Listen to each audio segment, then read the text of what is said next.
اقبال نے اپنے ایک دوست کو لکھا کہ اگر مغرب کی ترقی کے باطن میں جھانک کر دیکھنے کی ہمت رکھتے ہو تو دیکھو، اس کے پیچھے بھی قرآن کے اصول کار فرما ہیں۔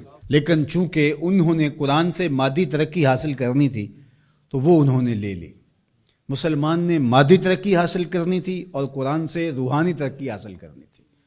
قرآن سے اس نے زندگی کی زیب و زینت بھی لینی تھی اور قرآن سے آخرت کا جمال بھی حاصل کرنا تھا، لیکن انہوں نے اس کتاب کو پھینک دیا اور نتیجہ کیا ہوا نہ زندگی کا جمال نصیب ہوا، نہ آخرت کا حسن عطا ہوا۔ قرآن انسان کو کھڑا کرتا ہے، انسان کو عروج دیتا ہے، انسان کو اس کی ذات سے ملواتا ہے، خودی کا تعقل دیتا ہے، اس کی ذات سے اس کو آگاہ کرتا ہے، اس کو مقصد زندگی بتاتا ہے، اس کو زندگی گزارنے کا اسلوب بتاتا ہے، اس کو معاد اور آخرت کی زندگی کے بارے بتاتا ہے کہ یہاں رہنا ہے تو کیسے رہنا ہے، وہاں جانے کا راستہ کیا ہے۔ قرآن اس کو مکمل، کامل اور اکمل زندگی عطا فرماتا ہے، لیکن انسان نے قرآن سے زندگی تلاش ہی نہیں کی اور اس سے زندگی حاصل ہی نہیں کی۔ اللہ اکبر! حامل قرآن و بے ذوق طلب، اقبال کا ذرا لہجہ دیکھیے، حامل قرآن و بے ذوق طلب، العجب ثم العجب ثم العجب۔ اقبال کہتے ہیں افسوس ہے یہ قوم حامل قرآن ہے لیکن بے ذوق طلب، لیکن اس ذخیرے سے حاصل کچھ نہیں کر رہی، حتیٰ کہ اس کو طلب بھی نہیں ہے کہ اس کو اٹھا کے دیکھوں تو صحیح یہ جو خزانہ پڑا اس میں میرے لیے کیا ہے۔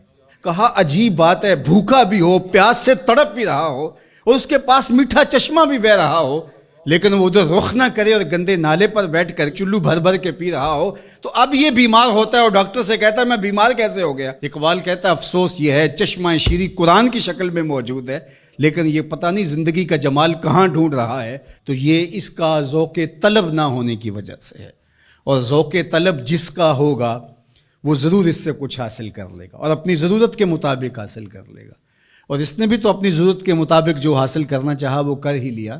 جو اس کی طلب تھی قرآن سے اس نے وہ لے ہی لی، لیکن اگر قرآن سے زندگی کا اسلوب سیکھنا چاہتا تو اقبال کہتے ہیں کہ وہ زندگی کا اسلوب اور زندگی کا جمال اور زندگی کا حسن انسان کو دیتا ہے۔ قرآن یقین کا نور دیتا ہے، اور ہمارا بہت بڑا مرض ضعف الاعتقادی ہے۔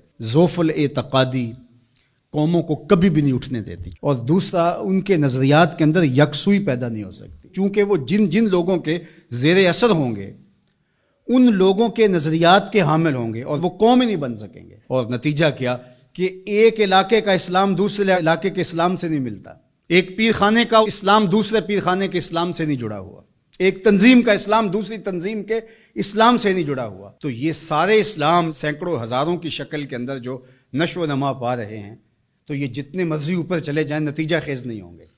نتیجہ خیز تب ہوں گے جب ماخذ ایک ہوگا، وہ قرآن مجید ہوگا۔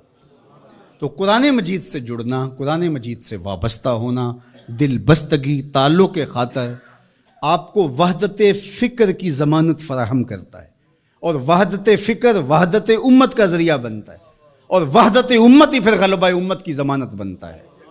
اس لیے اس امت کو قرآن پہ ہی آنا پڑے گا، اس کے علاوہ اس امت کے دردوں کا کوئی مداوع نہیں ہے اور دکھوں کا کوئی چارہ نہیں ہے۔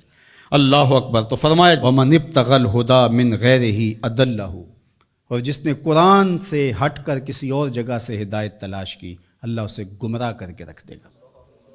قرآن سے روشنی لے، ان ھذا القرآن یہدی للتی ہی اقوم، یہ قرآن ہے جو وہ راستہ دکھاتا ہے جو بالکل سیدھی ہے۔ تو جس نے قرآن سے ہٹ کر کسی اور جگہ سے راستہ تلاش کیا تو اللہ کے محبوب فرماتے ہیں کہ اللہ اس کو گمراہ کر دیا۔